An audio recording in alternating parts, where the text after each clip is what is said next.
Muy buenos días, queridos amigos. Bienvenidos a un show más del Cabaret Itinerante. Hoy, jueves 25 de junio 2026. Dependiendo del lugar donde se encuentre y el horario, buenos días, buenas noches, buenas tardes. Hoy tendremos un programa muy interesante. Digo, lo primerito que tengo que decirle, fiel a mi costumbre, ser crítico. Eh, Pasó México a la siguiente ronda. El próximo martes se va a enfrentar. Hay una posibilidad de que sea España. Todo apunta a que puede ser Ecuador. No lo sabemos. El hecho es que pasó México. Se desbordó una pasión extrema en el país. Qué bueno. Una felicidad para la sociedad. Una catarsis para el pueblo. No sufrió tanto México como contra Corea, pero tuvo un pésimo primer tiempo. Claro, 3 goles en el segundo tiempo. Perfecto.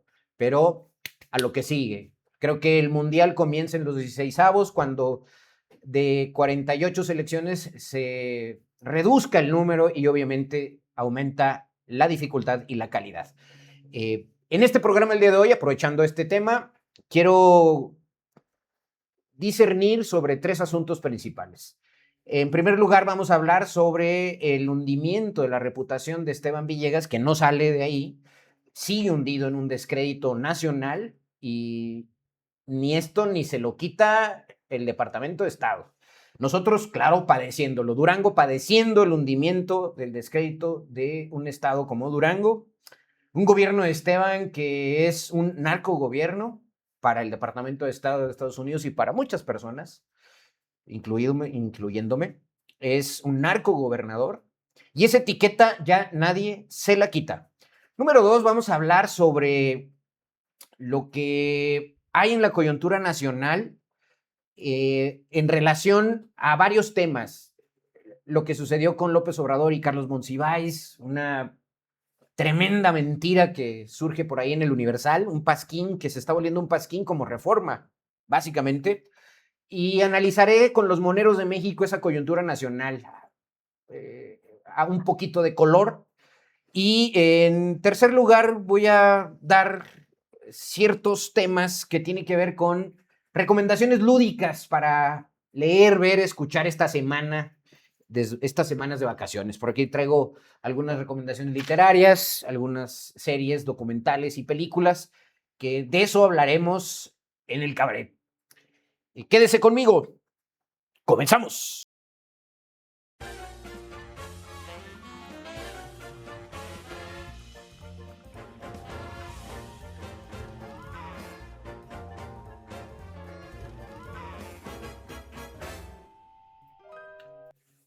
Ya estamos de vuelta, queridos amigos. Qué bueno que nos sintoniza. Y ya le digo, tendremos un programa redondo. Quiero comenzar, para darle agilidad, con la coyuntura nacional. Y vamos a pasar con la coyuntura internacional. Siempre paso de lo internacional a lo local. El Monero Hernández, siempre como bastión aquí de las caricaturas. 2 cartones que lo pongo en sus pantallas. Uno que se titula Déjà Vu y el otro que se titula Haciendo Cuentas. El primer cartón, la derecha de Colombia, de la Espriella gana por lo menos. Hay una controversia todavía constitucional, se está Petro defendiendo y los partidos de izquierda están tratando de defender el voto. Sin embargo, el Monero Hernández nos deja ver una gran portada. Dice, Déjà Vu, la derecha de Colombia, del Espriella gana por menos de un punto. Están en esos diferendos. Lo que yo preguntaría aquí es, ¿existen las coincidencias? Lo que debemos hacer es ir tomando nota de la Espriella, aunque todavía no es un hecho. Sin embargo, todo apunta a que van a meter con calzadora de Espriella en Colombia. Y en ese contexto, el otro cartón de Monero Hernández de esta semana, haciendo cuentas, dice Trump, ya gané las elecciones de Argentina, Honduras y Colombia. Ya invadió Venezuela y está asediando a Cuba. Lo mismo está pasando con México con las amenazas recurrentes. Espero que me las cuenten para las intermedias de noviembre. Vamos a ver qué sucede. Esto está cambiando el paradigma. Hay que tomar nota. La pregunta, insisto, que yo haría en este contexto es, ¿existen las coincidencias? Por el tema de cómo han ido ganando las derechas en Sudamérica, en Centroamérica.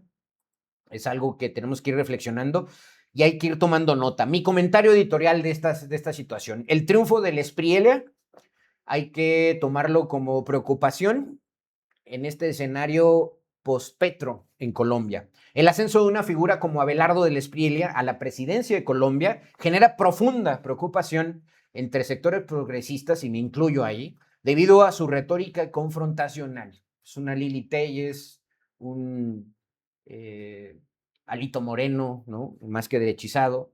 Es una retórica confrontativa. Y además con posturas francamente muy conservadoras. Para los defensores de derechos humanos, su triunfo podría representar un retroceso significativo en la agenda de derechos sociales y civiles consolidada en años recientes, un poco como los pasos que comenzamos a dar y que comenzamos a ver este choque entre nuestras sociedades, pero también entre la presión de Estados Unidos y los intereses creados de políticos y de empresas, ¿no? Especialmente entre la comunidad LGBTIQ y más, las mujeres en temas de salud reproductiva y equidad de género sobre todo, y en las minorías étnicas. Usted sabe que nuestros países padecen el tema del estigma colonial, pero el tema racial y étnico y nuestras comunidades originarias padecen de este peso de las leyes. Su enfoque suele politizar y sobre todo priorizar políticas de mano dura y visiones tradicionales de la sociedad, lo que podría llevar a la derogación o debilitamiento, ojo con ello, de normativas inclusivas, polarizando aún más el tejido social. Ojo con Colombia, lo que está sucediendo en El Salvador, lo que está sucediendo en Argentina, en Venezuela, lo que está pasando en Perú y en Chile. Las implicaciones para la Colombia post-Petro serán muy complejas, serias. La administración de Gustavo Petro ha marcado un giro histórico hacia la izquierda, muy parecido a lo que hizo López Obrador en el 2018, enfocándose en la justicia social, la reforma agraria y la implementación de la paz, acuérdese. Un gobierno del Espriella buscaría revertir muchas de estas políticas, especialmente en lo económico y en el enfoque del conflicto armado. Ojo con ello. Esto podría resultar en un aumento de la conflictividad social dentro de Colombia y sus municipios o sus regiones, la reevaluación de los acuerdos de paz y un cambio drástico en las prioridades estatales. Estamos hablando que se está pasando de la inversión social a un enfoque centrado en la seguridad y la desregulación económica. Básicamente ese es parte del choque eterno histórico entre el centro, la derecha y la izquierda. El escenario resultante será un escenario de alta inestabilidad y una profunda redefinición del rumbo del país. Hay una sociedad muy polarizada, lo que también está sucediendo en Ecuador. Ojo con ello, y ahí les dejo ese cartonazo, sus par de cartones de Monero Hernández, Déjà Vu, y el tema de haciendo cuentas con Trump. Cartón número 2, si me permite mi equipo, tiene que ver con, déjenme nada más aquí lo anoto.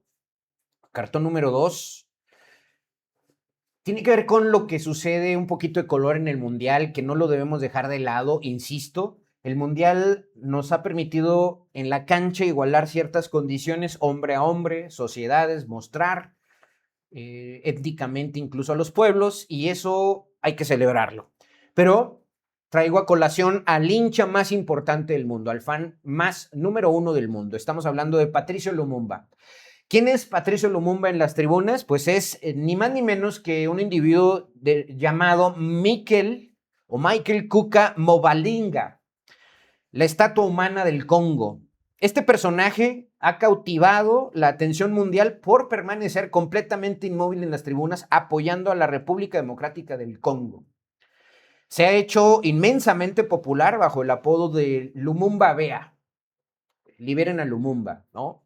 El Mundial, en este sentido, es como un ecualizador histórico. No solo se juega en la cancha, se disputa en la memoria. El fútbol se ha consolidado como un gran ecualizador, y eso hay que celebrarlo, en eso sí estoy de acuerdo. El escenario donde históricamente los países colonizados, como de África y de América Latina, los mal llamados equipos chicos, miran de frente a las viejas potencias imperiales y les exigen respeto a punta de talento en la cancha, de despliegue físico. En este torneo la nota mayor de dignidad y de color la impone el Congo y eso hay que aplaudirlo. Su afición ha deslumbrado, erigiéndose como el alma vibrante de las gradas, no solo una cuestión de fiesta o folclor. En cada cántico de la hinchada congoleña se respira el espíritu indómito y el legado anticolonial, ni más ni menos que de Patricio Lumumba. Cuando el Congo salta a la cancha, no solo rueda un balón, marcha un pueblo que celebra su identidad, se quita el yugo de Bélgica, del rey Leopoldo, y le demuestra al mundo que su orgullo, al igual que su fútbol, jamás volverá a ser encadenado. Vamos a escuchar un clip, un video que le recomiendo a usted seguir. Es de Nazareno Nasa Robielo. Es un escritor y comunicador, creador de contenido argentino. Escuchémoslo.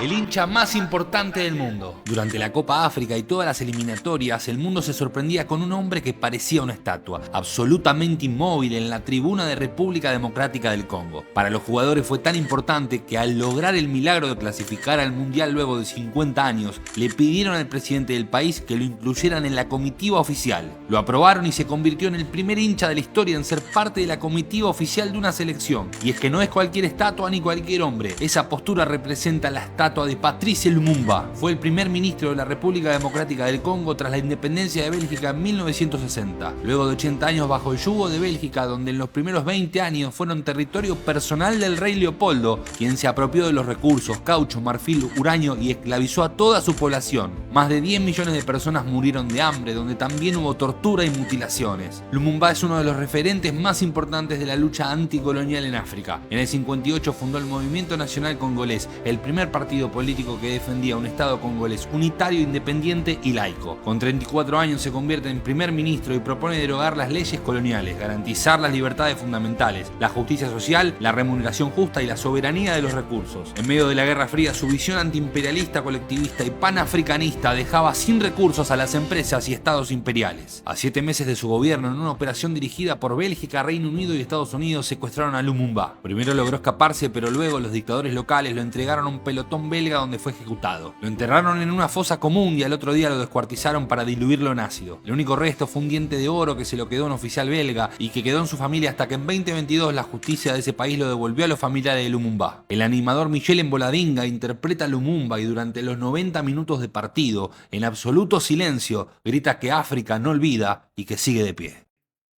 Ahí tiene usted, siga a Nazareno Robielo. NASA, él es, insisto, escritor y creador de contenido argentino, y esto me recuerda a Bebe Bikila y otros tantos, ¿no? Que han reivindicado sus pueblos de la colonización. A Bebe Bikila, para mí, es mi referente en el maratón, primer maratonista etíope, el que pone en alto a Etiopía y que le devuelve el obelisco que robó Mussolini a los etíopes. Ahí tiene usted a Patricio Lumumba, que se llama Mikel Kuka Mobladinga. Mikel Kuka Mobladinga, que ahí lo ve usted inmóvil en las gradas. Gráfica que sigue. ¿Usted cree que cuando todos creíamos que Alejandro Alito Moreno o que el patrón, el gigante de Durango, eran los únicos porros en el PRI, pues resulta que no? Y esta semana surge desde el fondo del alma de Rubén Moreira el aspecto porril, justo en una discusión por los resultados de la confrontación en Coahuila. Entonces, cuando todos creíamos que el único porro era Esteban Villegas o Alito Moreno en el PRI, pues no. En medio de los debates por el resultado electoral reciente de Coahuila, una diputada del PT expuso en tribuna, en el Senado, un video de cómo su propio hermano de Rubén Moreira, Humberto Moreira, dijo que si se llegaba... haciendo referencia a la elección de Hidalgo, que si llegaba la esposa de Rubén Moreira, es decir, Carolina Villano, a ser gobernadora de Hidalgo, lo convertiría en un lugar lleno de muertos porque son capaces de todo. Y que se enoja Rubén Moreira. Escúchelo, este es un video extraído de la cuenta de Gabriel García, senador de Morena. Escúchelo. Pues así se puso el lépero de Rubén Moreira. Checa. ¿A quién le saco? ¿A quién le saco? Dile a quién le saco. Relájate. Ahorita te contesto a ti también, pendejo. Relájate. Y no provoque, pendejo ese. Relájate. Provoque, pendejo. Relájate, tranquilo. Desarme, tuya chupagatos. Relájense. Y esto sucedió porque una diputada del PT le recordó algo que dijo un connotado priista. Checa. Y me permitiré contestar su pregunta con una moción de ilustración. Porque conozco perfectamente bien al esposo de la candidata y a la candidata del PRI y sé de lo que son capaces. De convertir a Hidalgo en un estado lleno de balaceras, de muertos. Esta gente es capaz de todo. Son los reyes del fraude electoral en México. No se dejen engañar por ellos ni intimidar por estos priistas que perdieron el rumbo. Y se dejó venir así como con ganas de ser el porro que realmente siempre ha sido. Y no provoque el pendejo ese. Relájate. Relájate. Desarme, tuya chupagatos. Relájense. ¿Te dolió? La verdad duele. La verdad duele. La verdad duele. Así que mejor le respondí como decía Calimán. Ante todo, serenidad y paciencia. Lo que se expuso aquí por parte de la moción de ilustración no lo dice ninguno de nosotros. Lo dice un connotado priista. Hace esta premonición que por fortuna el pueblo de México se salvó. Ahí tiene usted la estirpe porril de los priistas. Y mire, aprovecho para digamos, opinar respecto a la elección de Coahuila. Mis análisis recientes sobre la elección de Coahuila se han, digamos, discernido en el sentido de la posición de Ariadna Montiel. ¿En qué sentido?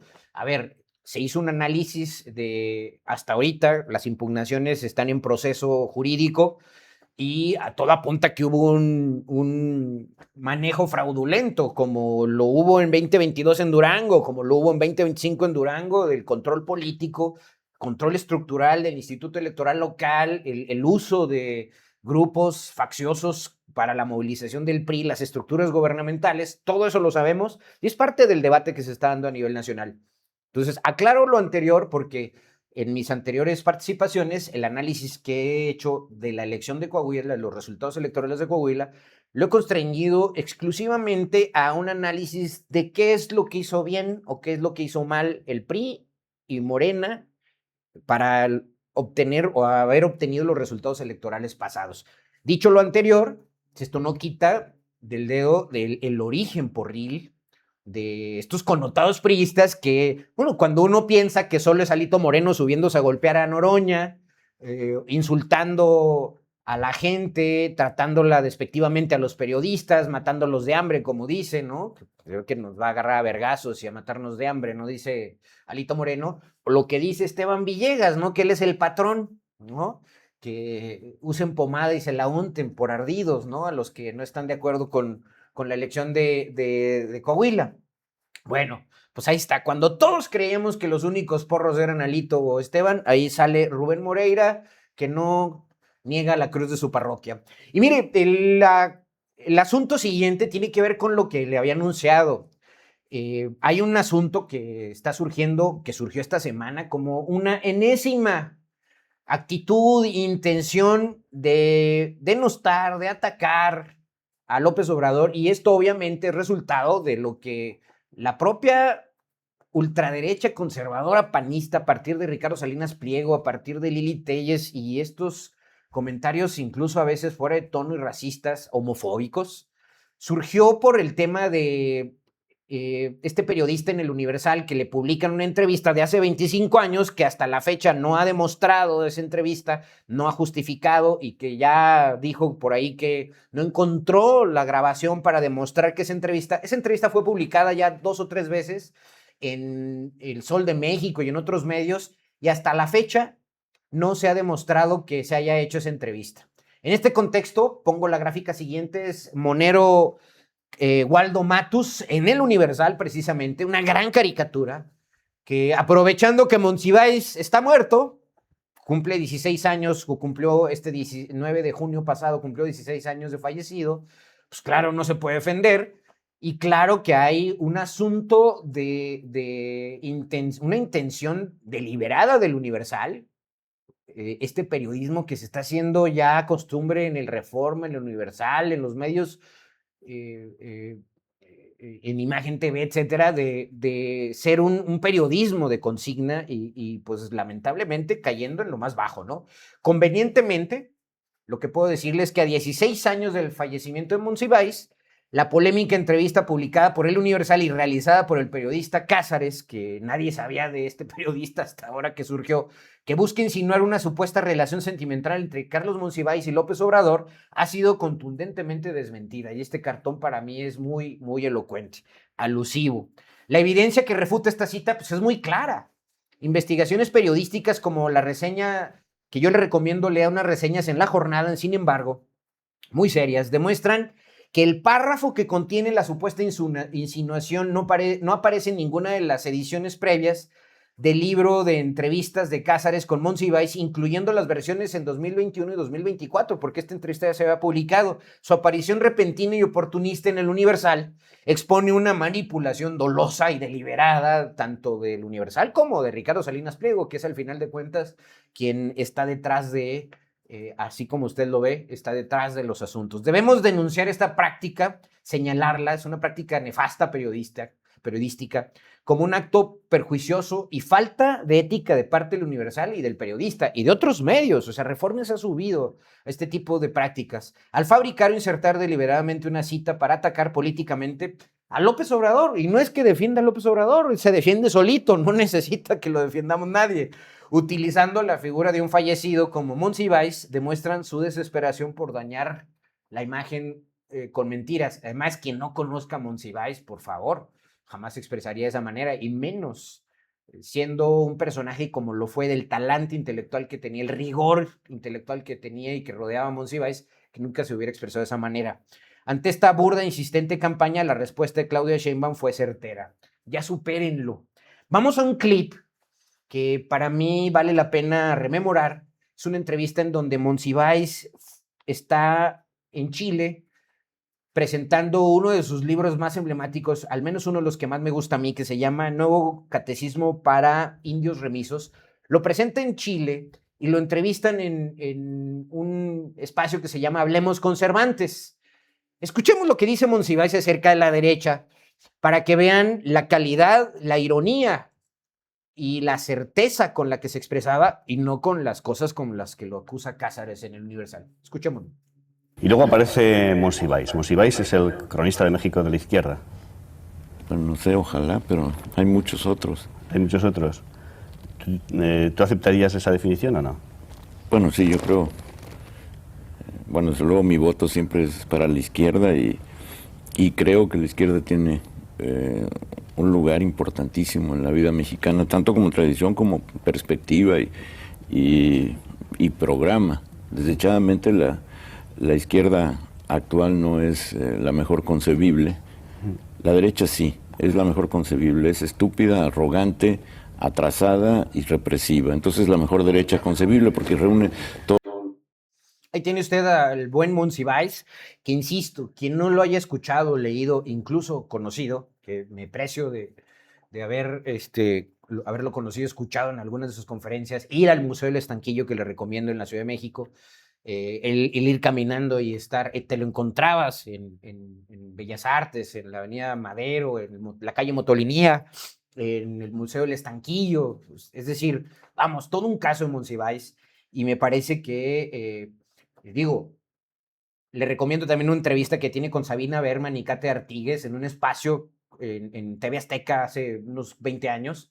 Esa entrevista habla de las diferencias que tenía con López Obrador, con el PRD en su momento. A eso se refiere con una izquierda que no tenía el nivel que para él era el que le gustaba, se separa, se aleja del PRD, pero de eso a comentar lo que se dice de López Obrador, me parece una pifia y un ataque doloso a López Obrador, me parece. En este contexto ahora vayamos de lo nacional a lo local y claro, como siempre, abrazo a mi querido Alfonso Canoma con dos cartonazos de esta semana, hablando del hundimiento y la reputación de Esteban Villegas en lo local. El clásico, ¿no? Que dice, algún día todo esto será tuyo, hijo mío, ¿no? Ese puede ser el bufoncito de Toño Ochoa, el Pinocho de Toño Ochoa, ¿no? Que es un remedio de artista de circo, pero de esos de quinta categoría. Y ese cartón lo titula El Clásico, ¿no? Obviamente, pues ahí ustedes pueden ver a un gigante diciéndole a su hijo putativo, a su títere, diciéndole que ahí está el Durango, uno de los estados más seguros del país, y hundiéndose en el descrédito porque por propios y extraños es señalado como narcogobernador y como un narcogobierno. En este contexto, el segundo cartón tiene que ver con el sentimiento que hay de los últimos 2 años acerca de lo que ha sido el crecimiento económico y el desarrollo en Durango. Una vil mentira que Esteban no quiere reconocer.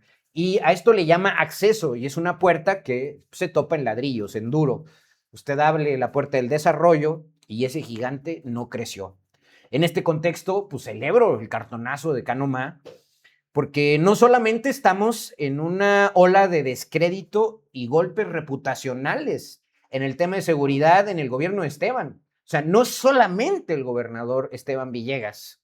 Pues ahí estamos todos, ¿no? Es cuestión de desarrollo, o más bien, en cuestión de desarrollo, estamos en un estatus de do not board. No puede abordar. Y usted, en este contexto, la pregunta se la lanzo críticamente. ¿Le cree a Esteban Villegas? Y para cerrar este bloque, para irnos padeciendo al gigante, vámonos con un tema que tiene que ver con el color también del Mundial. Y no quería dejarlo pasar porque, si bien es cierto que no estoy de acuerdo con el funcionamiento de la selección, el manejo que se le ha dado a Javier Aguirre, la inclusión de Ochoa como un homenaje, es decir, esta parte competitiva que hemos mostrado dentro de la cancha, qué bueno que se ganó como nunca, primer lugar de grupo, 3 triunfos, todo lo que usted quiera, hay que aplaudirlo, hay que celebrarlo, pero como México no hay dos. Ya le hablé del color en la tribuna de un Patricio Lumumba en el Congo. Bueno, en este Mundial 2026 queda claro que como México no hay dos. Y aunque la FIFA impuso boletos con costosos precios excluyentes para las mayorías, la verdadera fiesta no está en los palcos elitistas ni en las gradas elitistas de los estadios, sino desbordada en las calles, y esto hay que celebrarlo. México está en boca de todos, es ejemplo mundial de muchos países, televisión inglesa, alemana, sueca, finlandesa, noruega. La calidez, el color y la pasión han consagrado a México, a nuestro país, como el mejor anfitrión del planeta. Y lo quiero sacar del contexto solamente de la fiesta, pero sí somos muy buenos anfitriones. Y el gran acierto han sido los FanFest populares, al democratizar el torneo, las plazas públicas, las calles, el Ángel de Independencia, la Minerva en Jalisco, la Macroplaza en Guadalajara, así como otras sedes importantes, ¿no? Transformaron esto de las plazas públicas en estadios monumentales donde la vibra es inigualable y vemos como países como Colombia que juegan de locales en el Azteca o en el Akron en Guadalajara. Los extranjeros están fascinados, no hablan de la logística corporativa, sino del alma de un pueblo que contagia alegría, generosidad y una hospitalidad que no se compra con dinero.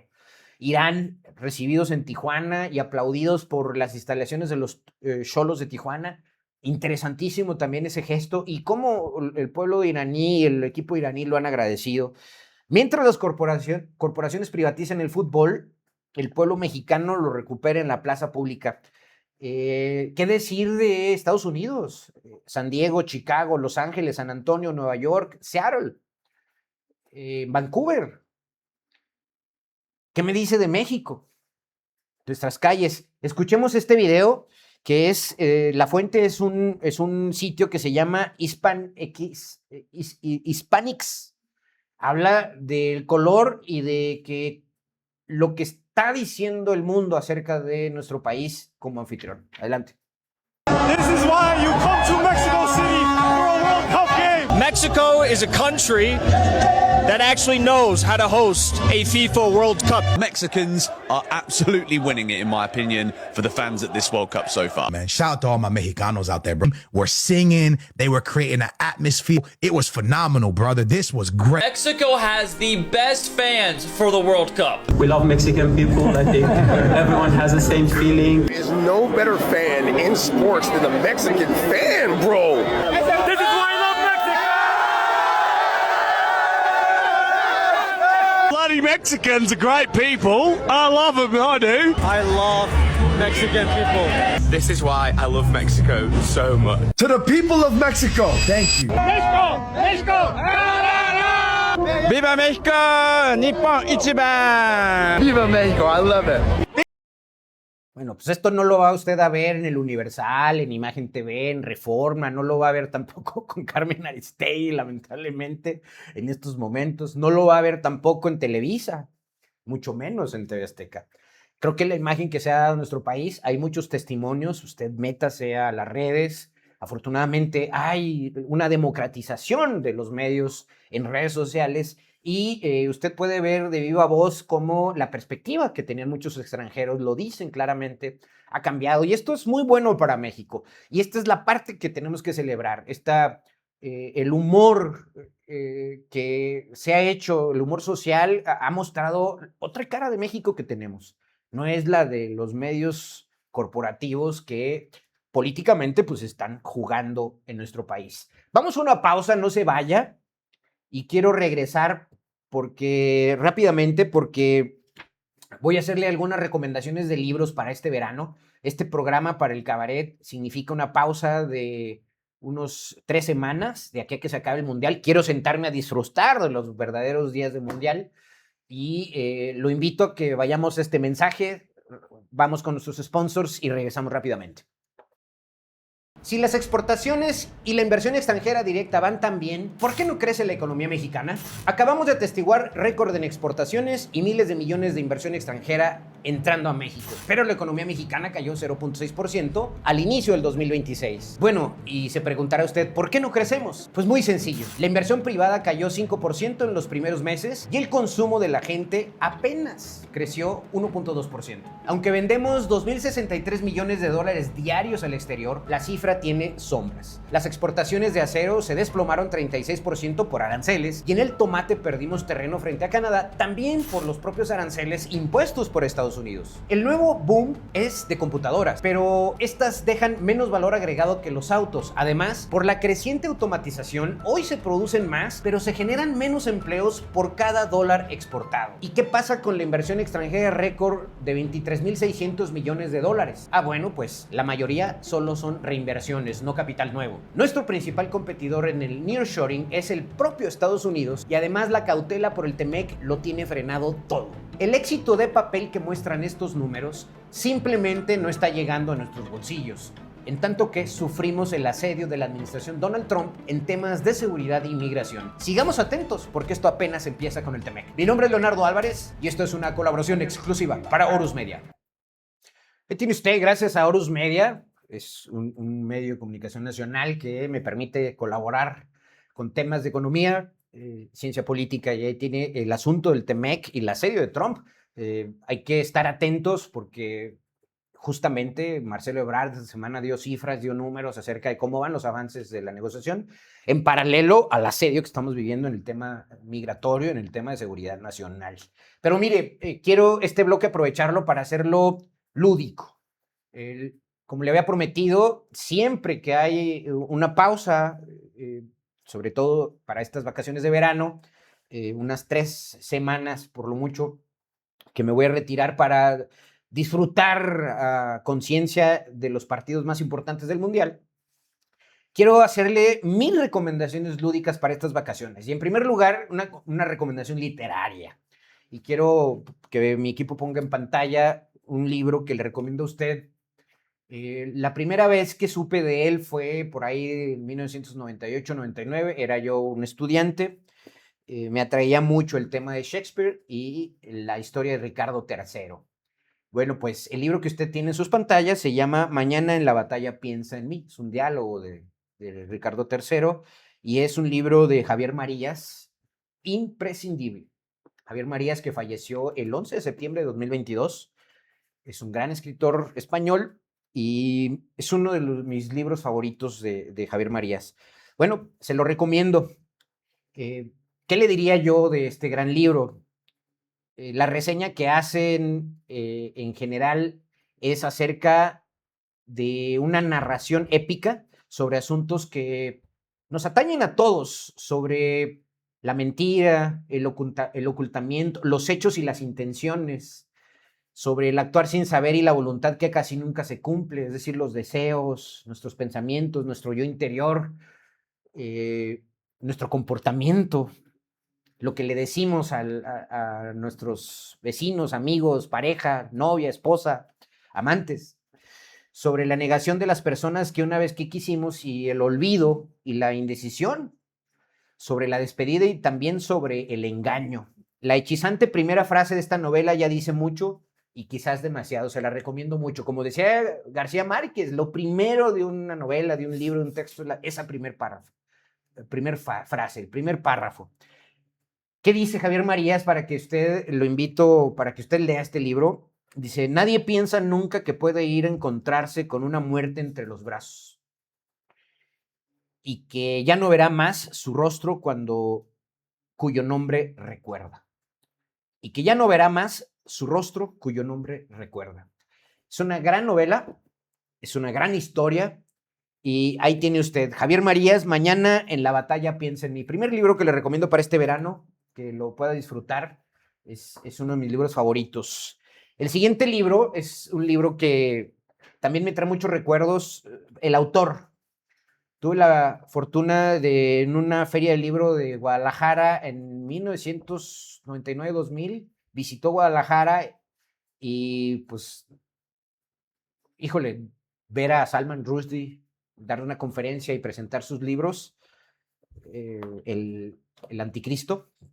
Bueno, el siguiente libro que le hago esta recomendación se llama Cuchillo, de Salman Rushdie. Es el libro más reciente y son meditaciones tras un intento de asesinato. Así lo subtitula el propio Salman Rushdie. Quiero recordarle que está amenazado de muerte por el Ayatollah Khomeini, por el libro del Anticristo. Y justamente el asunto que está detrás es la narración de un ataque que sufrió en 2022. En Canadá, en una conferencia de prensa, en una visita que hace a Canadá, Salman Rushdie, el 12 de agosto de 2022, 30 años después de la fatua decretada contra él por el Ayatollah Khomeini, un joven se le abalanzó para acuchillarle sin piedad y lo acuchilló en la cara, en el cuello. Estuvo a punto de morir, desangrado, perdió un ojo. Salman Rushdie actualmente no perdió el ojo derecho. Y Cuchillo es una meditación poderosa, profundamente personal y en última instancia consoladora sobre la vida, la pérdida, el amor y el arte. Y sobre cómo reunir la fuerza necesaria para volver a ponerse en pie. Interesante leerlo, interesante conocer por ahí algunas de sus charlas. Muy poco aparece en público y mucho menos después del 2022. Y Javier Cercas, otro de mis autores españoles preferidos, dice lo siguiente: debemos proteger a toda costa a Rushdie. Proteger a Rushdie es proteger la alegría, la risa, las ganas de vivir. Proteger a Rushdie es proteger la civilización. Ahí tiene usted Cuchillo, de Salman Rushdie, Meditaciones tras un intento de asesinato. Ese es el otro libro que le recomiendo yo básicamente para este verano. Un tercer libro que le recomiendo básicamente es este de Juan Villoro, que lo estoy terminando, Los héroes numerados. Como siempre, Villoro nos recuerda mucho sobre el tema del fútbol y este es un tema que tiene que ver grandes hazañas.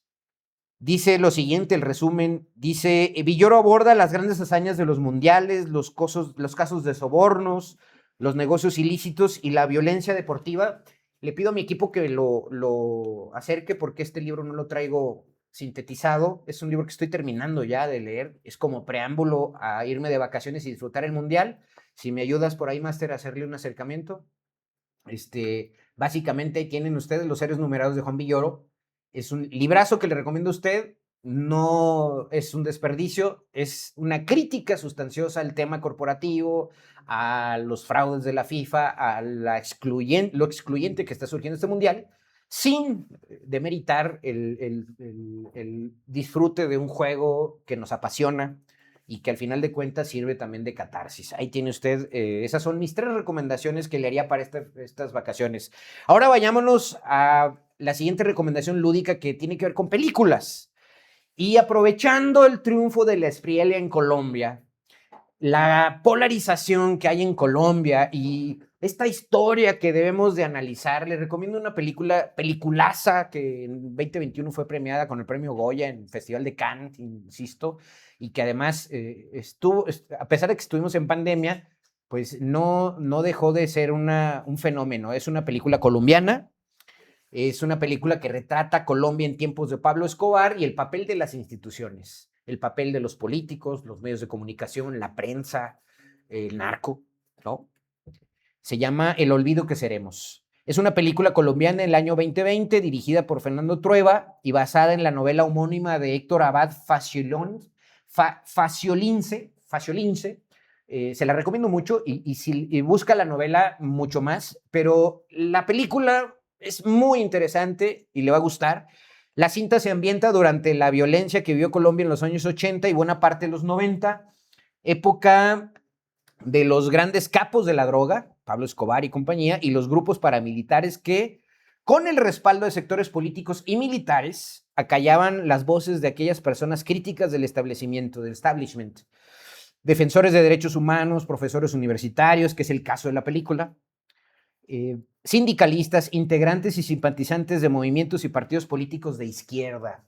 Básicamente se la recomiendo. La cinta es entendible en la medida que remarca los estereotipos de una época trágica que aún no ha sido totalmente explorada ni explicada, y me parece que le serviría, no tiene desperdicio, para explicar el contexto de Petro para llegar al poder y el contexto de Petro hoy que está Colombia dividida y dando un viraje, me parece, espero que se pueda evitar, a la derecha.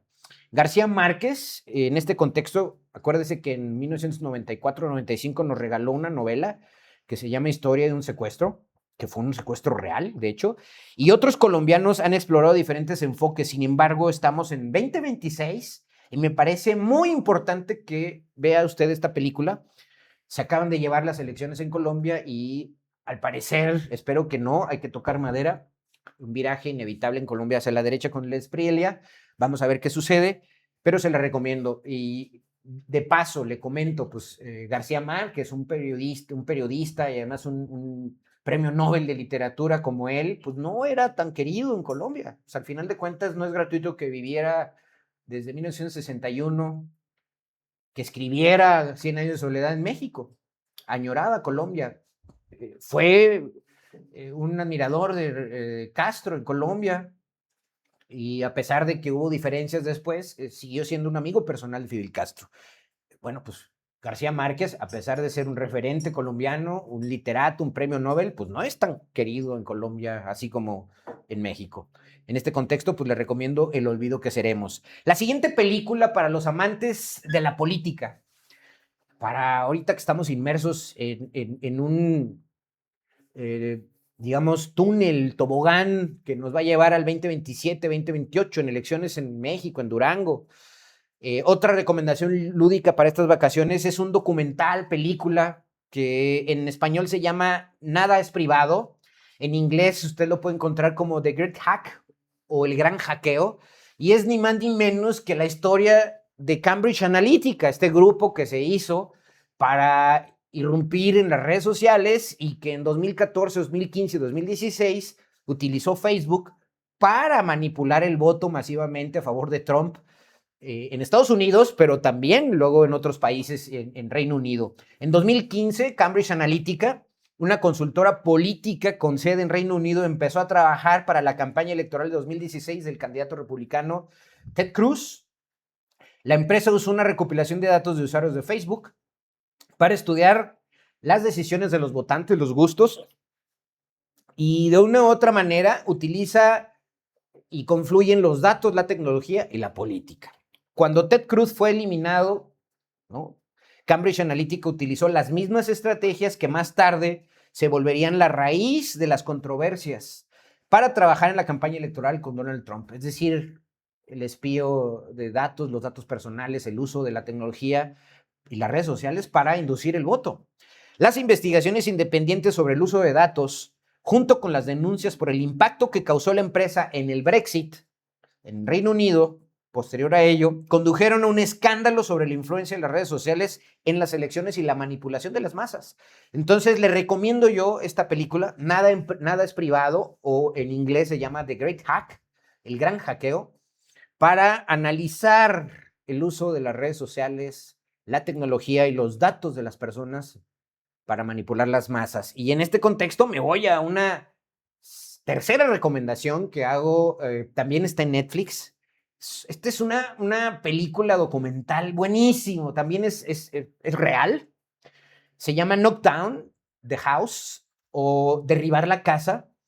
Y es ni más ni menos que la lucha de diferentes, son 4 mujeres que aparecen en esta película documental, que son candidatas que desafían el establishment, desafían el sistema, desafían a los candidatos tradicionales y salen a la calle a ganar territorio y conectan con la gente de sus comunidades. En algunos casos ganan, otras pierden, pero es una historia que en español usted la puede encontrar como A la conquista del Congreso, pero se llama Knock Down the House o Derribar la Casa, y sigue a 4 mujeres demócratas, progresistas, que decidieron postularse para el Congreso en las elecciones estadounidenses del 2018, y estas son Alexandra Ocasio-Cortez de Nueva York, hispanas, Amy Vilela de Nevada, Cori Bush de Missouri, y déjeme, aquí apago esto, y Paula Jean Swearengin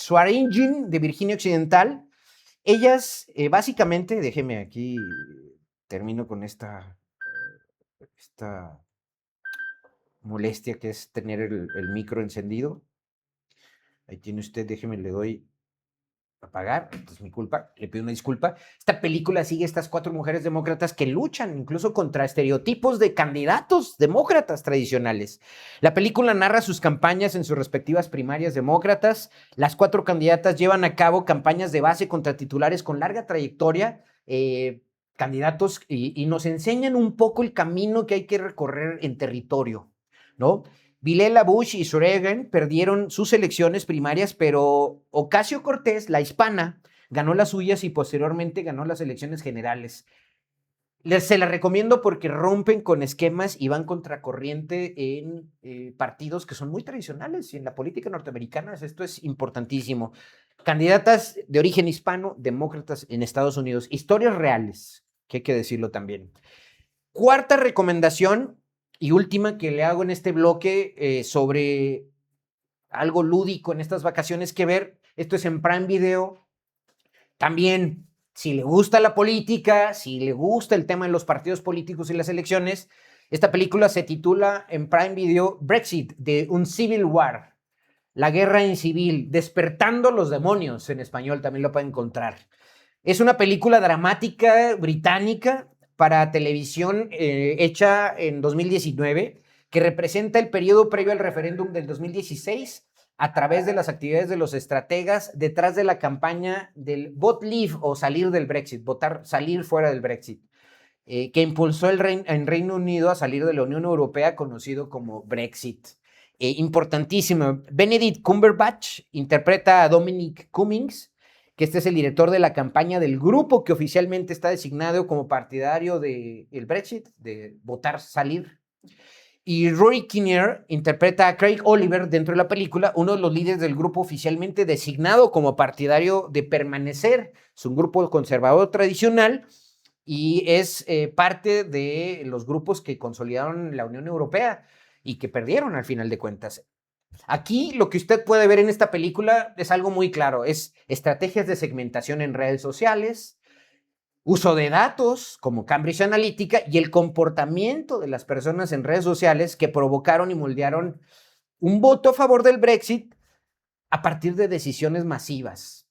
Entonces es muy interesante lo que le acabo de recomendar a usted. 4 películas, Brexit, el Knock Down the House o Derribar la Casa, está en Netflix. The Great Hack, el gran hackeo, usando datos y tecnología de Netflix también, y la de El olvido que seremos. Estas son 4 de mis recomendaciones que le hago para que usted disfrute de estas vacaciones, además de los libros que ya le mencioné. Básicamente, si me permites la pantalla, mi querido Máster, básicamente los 3 libros que le recomendé, pues el de Javier Marías, buenísimo. Además, es un experto en Shakespeare, le va a gustar las historias que hay detrás. Salman Rushdie Cuchillo y obviamente Los seres numerados de Juan Villoro. Con esto perfilo el siguiente bloque para hablar de la reputación y de Esteban Villegas y su narcogobierno y su estigma que ya no se puede quitar como narcogobernador. Vamos a una pausa y regresamos. La pelota, el imperio y nuestro extraño estoicismo. La radiografía del Mundial 2026. ¿Te emociona que México sea anfitrión del Mundial 2026? Déjame raspar un poco el barniz del marketing. No somos anfitriones, somos comparsas en un guión escrito en Washington. Es de una ironía paralizante que mientras la FIFA nos vende una Norteamérica sin fronteras, Estados Unidos se erija como la capital del juego limpio. ¿Cuál es la realidad? Su gobierno persigue y realiza redadas contra los mismos migrantes latinos que sostienen su economía y llenarán las gradas de sus estadios VIP. Bienvenidos al Mundial de libre tránsito del capital, pero de la cacería humana. Y nuestra subordinación se refleja perfectamente en nuestro fútbol. Aceptamos las migajas del calendario sin chistar, abolimos el descenso y descenso y convertimos a nuestros jugadores en vallas publicitarias ambulantes para garantizar el negocio de los directivos. Y a pesar de todo eso, y de tener el récord absoluto de 28 partidos perdidos en la historia de los mundiales, la afición mexicana vuelve a creer. Ante una realidad agobiante, usamos el desmadre mundialista y el cielito lindo como un mecanismo de defensa contra la tragedia. Ojalá el balón ruede a nuestro favor, porque si hay algo que el imperio no puede embargar ni deportar, es la indestructible e ilógica esperanza de la afición mexicana. Mi nombre es Leonardo Álvarez y esto es una colaboración exclusiva para Horus Media. Ahí tiene usted, colaboración en Horus Media Nacional. También, insisto, mi posición es, amo el fútbol, disfruto mucho el buen juego, pero pues hay que criticar lo que hay detrás, ¿no? Lo que expongo aquí es esto que no solamente yo, digo, los medios serios tenemos que decirlo, pues es paradójico, ¿no? Que Irán tenga que venir a México y pedir apoyo en México porque no lo dejan entrar a Estados Unidos y además está ahorita siendo bombardeado, ¿no? O qué esperar de un Javier Aguirre que anuncia hoy una marca de cerveza, una casa de apuestas, los jugadores, marcas de cigarros, ¿no? Que no tienen nada que ver con el deporte, pero que al final de cuentas son los patrocinadores. Esta parte de la comercialización rampante. Esto hay que criticarlo, sin embargo hay que celebrar nuestra afición y como ya lo mencioné, estamos en boca de todos por lo buenos anfitriones que somos y por la catarsis que ha servido y ojalá que lleguemos lejos, ¿no? Eso que quede muy claro. Sin embargo, pues hay que señalar lo malo. Pero mire, volvamos al asunto que nos compete y este último tercer bloque antes de irnos a vacaciones. Quiero entrar rápidamente de lleno y le pido pantallazo a mi equipo porque quiero entrar de lleno con el posicionamiento que celebro de Coparmex respecto a la seguridad y la justicia en Durango. Hay que estar de acuerdo y hay que levantar la voz, señalar y poner el dedo en la herida. Qué bueno que Francisco Esparza está poniendo la muestra, no es la primera vez, ya lleva varias posturas muy importantes, interesantes, básicamente parte de lo que hemos padecido en los últimos años y la tragedia que vivimos de esta connivencia sin escrúpulos y el control político y económico de las estructuras económicas por parte del crimen organizado, pues lo hemos padecido porque no hemos levantado la mano. Y celebro lo que hace Coparmex. Y leo lo que para mí son las partes más importantes. Dice, la reciente movilización de fuerzas de seguridad federales en Durango abre una oportunidad histórica para romper el silencio y dialogar sobre un problema largamente callado por temor. Y eso es cierto. La pérdida o transferencia forzada de bienes muebles e inmuebles debido a la cooptación institucional y el debilitamiento de instituciones y del Estado de Derecho. Usted ha sido testigo de los operativos de los murciélagos, los perrazos, los acorazados, la detención de hasta ahorita 2 notarios. hay que celebrarlo. El aseguramiento de ranchos, de propiedades, que aquí lo dice claramente Francisco Esparza, y qué bueno que Coparmex levanta la voz. ¿Qué más dice? Durante años, sectores clave como el comercial, ganadero, forestal, minero, agrícola y de transporte, entre otros, han sido coaccionados para enajenar bienes, productos, terrenos y propiedades en condiciones y precios irreales y a asignar ingresos y utilidades a grupos alternos. Aquí pongo y me hago cargo de esto, los intermediarios en los presupuestos públicos. El despojo de propiedades y las ventas bajo amenaza no son delitos graves. No solo son delitos graves, sino que destruyen la confianza empresarial. Ninguna economía prospera si la propiedad privada depende de la fuerza y no de la ley. Detrás de cada patrimonio arrebatado hay generaciones de esfuerzo que no debemos normalizar. Ahí tiene usted postura valiente, directa, confrontativa, en el buen sentido de la palabra, de levantar la mano y convocar a la sociedad a que se pronuncie en este sentido también. Celebro eso. ¿Qué más dice Coparmex que rescato en esta carta? Dice, frente a este escenario, Coparmex convoca a la sociedad civil organizada, cámaras, organismos de la sociedad civil y colegios de profesionistas a cerrar filas en defensa del Estado de Derecho, del trabajo lícito y el patrimonio familiar. Esto no lo va a ver usted en Canal 10, en Canal 12, en los periódicos tradicionales, salvo El Siglo de Durango, que también aplaudo, por ahí La Voz de Durango y otros que desde nuestros humildes espacios estamos tratando de alzar esta voz y manteniendo este mensaje. Celebro lo que hace Coparmex. ¿Qué más dice? Y que esto es, con esto cierro este mensaje de Coparmex. Dice, a las autoridades de los 3 órdenes de gobierno los convoca a diseñar mecanismos para recuperar el Estado de Derecho, la denuncia segura y confidencial. Eso es un mensaje duro y a la cabeza del gobernador, a la fiscal, a la Secretaría de Seguridad Pública y a los políticos corruptos que están hoy gobernándose en Durango. Dice, a recuperar el Estado de Derecho, la denuncia segura y confidencial y establecer mecanismos confiables que protejan a las víctimas, no que las señalen y que las expongan y que sean víctimas de la venganza de la gente que controla estas estructuras. A sus instituciones del Estado abrir mesas de diálogo para restituir los bienes a sus legítimos dueños y garantizar que el Estado de Derecho sea una realidad palpable.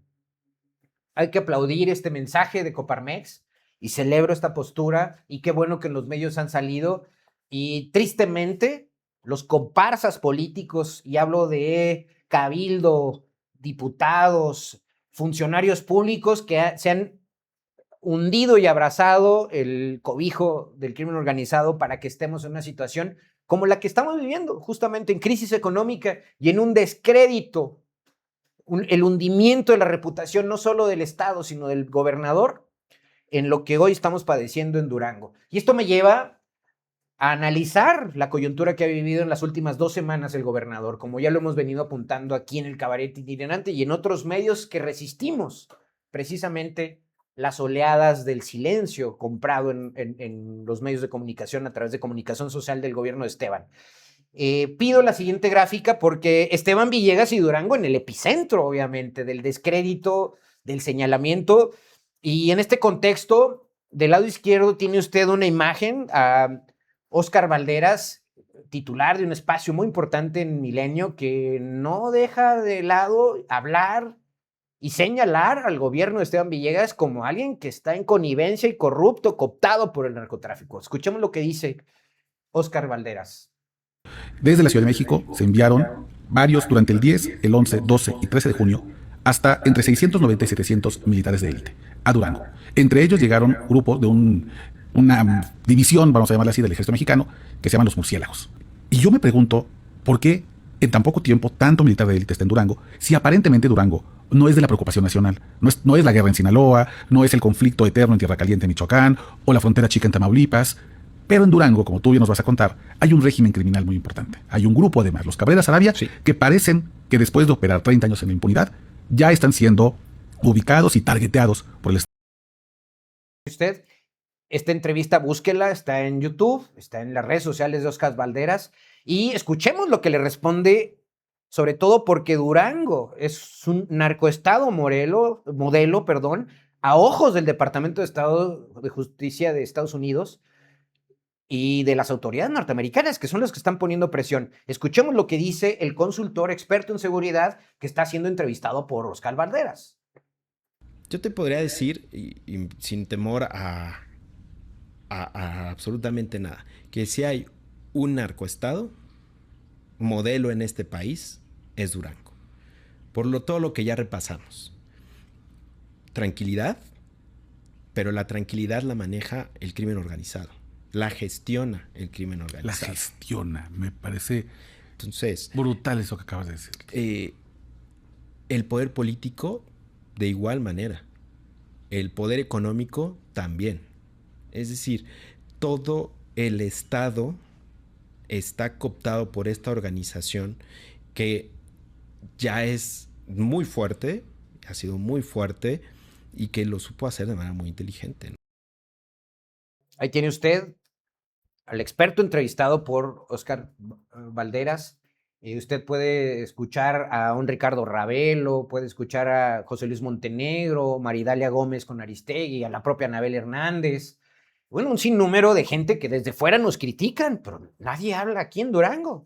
Y esto me parece, hay que celebrarlo, hay que señalarlo y hay que levantar la voz y aprovechar. Ahora, ¿qué va a pasar después de estos operativos? Pues es la gran incógnita que todos tenemos. Por eso, insisto, celebremos la postura de Coparmex y los operativos que se están llevando a cabo. ¿Qué va a suceder? No lo sé, pero me parece que esto es un punto de inflexión en Durango y esperemos que haya peces gordos y las redes de estructuras delincuenciales bajo el orden que necesitamos de seguridad nacional. Bueno, en este contexto, pues dejan solo a Esteban Villegas y tiene que aclarar señalamientos por su cuenta. Y vamos a la siguiente gráfica. En entrevista con Azucena Uresti en Reforma, no, se me hace extraño, le corresponde a él aclarar su situación. Esto le dice a Alito Moreno a Azucena Uresti. ¿Qué te dijo a ti el gobernador? Le pregunta a Azucena Uresti. Y dice Alito Moreno, no hemos platicado, dijo el líder del PRI en entrevista con Azucena Uresti. Le corresponde a él aclarar su situación. La siguiente gráfica, rápidamente, García Harfuch y en la Secretaría de Seguridad Pública Federal, pues anunciando operativos que todos lo vemos a diario. Pues, los únicos que no lo veían es Toño Ochoa y la clase política, un Ernesto Alanís en el Congreso, los diputadetes del PRI, los regiduretes del PRI de Quinta, pues ¿dónde están? Harfuch informa de operativos y están a todas luces en nuestras calles. ¿Dónde estaban antes? ¿No? Harfuch informa, murciélagos aseguran 46 vehículos y siguen asegurando propiedades y ranchos. Insisto, todo lo hemos visto. Gráfica que sigue. En este contexto, pues claro, Esteban se hace pelotas con el tema de su visa y el cuartito famoso en el consulado norteamericano en Monterrey. Tengo visa. Me están ayudando a ver por qué se activó la alerta amarilla. Ahora resulta que sí tiene una alerta amarilla. Y esto fue la última vez que pasó. Esto sucedió en el 2024, según Esteban Villegas, pero por ahí ya se reportó que desde el 2022 tiene estos señalamientos de Esteban Villegas. Bueno, pues nos están ventaneando en Reforma, en Imagen Televisión, en Latinus, ya dimos cuenta en Milenio, en Reforma, en Imagen TV, insisto. Esteban se hace pelotas con el tema de su visa y obviamente en el cuartito, ¿no? Y lo dejan solo, obviamente. Gráfica que sigue, mi estimado Máster. En este contexto, quiero ir redondeando esta participación con un artículo que subió Víctor Montenegro la semana pasada y que lo titula La pelea que está perdiendo el gobernador de Durango. Y mire, permítame el símil, porque lo he dicho en otros espacios. Me recuerda al Edwin El Chapo Rosario, la madriza que le puso J.C. Chávez o Wilfredo Gómez, ¿no? A los bocones puertorriqueños que, muy gallitos, denostaban a los mexicanos. En este caso, yo hago esta analogía con un Esteban Villegas que ha sido vapuleado y que es un costal de papas hoy, que no puede desmarcarse, se hace pelotas, no tiene visa, y no se puede quitar la etiqueta de narcogobernador que le ha impuesto no solamente la gente, sino el Departamento de Justicia de Estados Unidos.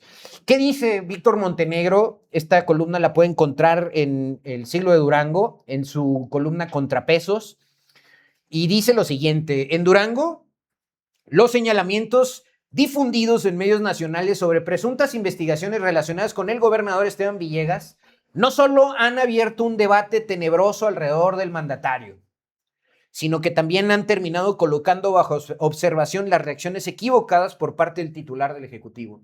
La semana pasada, acuérdese que señalamos el error garrafal de retar a la presidenta y que constriñó estos señalamientos del gobierno federal y la irrupción de las fuerzas federales en Durango por una venganza política porque el PRI ganó Coahuila. Estupidez más grande no visto en el mundo, pero bueno, es el gobernador. Y ya vimos la estirpe del PRI, de Rubén Moreira y compañía, Alito Moreno, ¿no? ¿Qué más dice Víctor Montenegro para resaltar su artículo que me parece importantísimo? El gobernador tomó una decisión que merece analizarse con detenimiento, porque al parecer esta semana siguió con esa postura, pero no le ha ido nada bien, se hace pelotas, como ya dije. Y es que en su intento por contener la crisis, las cosas se salieron aún más de control, propiciando que las acusaciones por presuntos vínculos con la delincuencia organizada cobraran todavía mayor fuerza ante la opinión pública, y ya le di cuenta de todos los medios de comunicación nacionales, Loret de Mola, etcétera, que hasta la Raki, hombre, ya le llaman narcogobernador. Dice, propiciando que las acusaciones por presuntos vínculos con la delincuencia organizada cobraran todavía mayor fuerza ante la opinión pública. En pocas palabras, no convenció, se hizo pelotas, y como usted ve en esta imagen, la pelea la está perdiendo el gobernador Esteban Villegas. Y el problema es que en el ámbito local no ha sido perceptible un acuerpamiento generalizado y un sólido entorno al mandatario duranguense, salvo las de la dirigencia estatal de Daniela Soto, que también la semana pasada le mostré sus declaraciones, que se subió al barco de la revancha política, lamentable. Me parece que yo creí que era una dirigente sensata, Daniela Soto, pero ahí está. Y pues obviamente el nefasto el dirigente del PAN, Mario Salazar, ¿no? Salvo ellos dos, nadie ha acuerpado a Esteban Villegas, ningún diputado lo ha abrazado, salió en su defensa, salvo Ernesto Alanís, obviamente. Dice, no obstante, a nivel nacional, tanto Alito Moreno como Jorge Romero han evadido posicionarse directamente sobre los señalamientos y todavía encima, insisto, el más grave error que ha cometido Esteban Villegas es retar a Claudia Sheinbaum a llevar esto al tema político como una revancha contra el PRI, porque el PRI ganó Coahuila, tratándose de poner en el mismo nivel que Manolo Jiménez, cuando Coahuila es un estado económicamente desarrollado y que además ha mantenido niveles de seguridad muy, muy por debajo de lo que ha sucedido en otros estados. Bueno, en este contexto, permítame despedirme, le dejo esta imagen para mí, esta semana también increíble. El bufón de Esteban Villegas, Toño Ochoa, y el propio Toño Ochoa están ardidos. Dicen que todos los medios de comunicación, incluido Morena, incluido la presidenta, están ardidos porque perdieron Coahuila y que siguen siendo conjeturas que Durango está en paz. Yo no sé en qué mundo viven, pero el asunto es que esa imagen se la dejo ahí para que la guarde. Dame pantalla, mi querido máster, para despedirme. Mi nombre es Leonardo Álvarez. Esto es y ha sido el Cabaret Itinerante. Nos vemos en 3 semanas. Claro que no me despido porque va a haber algunos productos que subiremos en redes sociales. Disfrute sus vacaciones, lea mucho, disfrute a su familia, pásela tranquilo, coma rico y en la medida de lo posible, sea feliz. Y obviamente no a la mediocridad como Esteban y Toño, y hay que señalar las injusticias. Mi nombre es Leonardo Álvarez y esto ha sido el Cabaret Itinerante. Nos vemos pronto.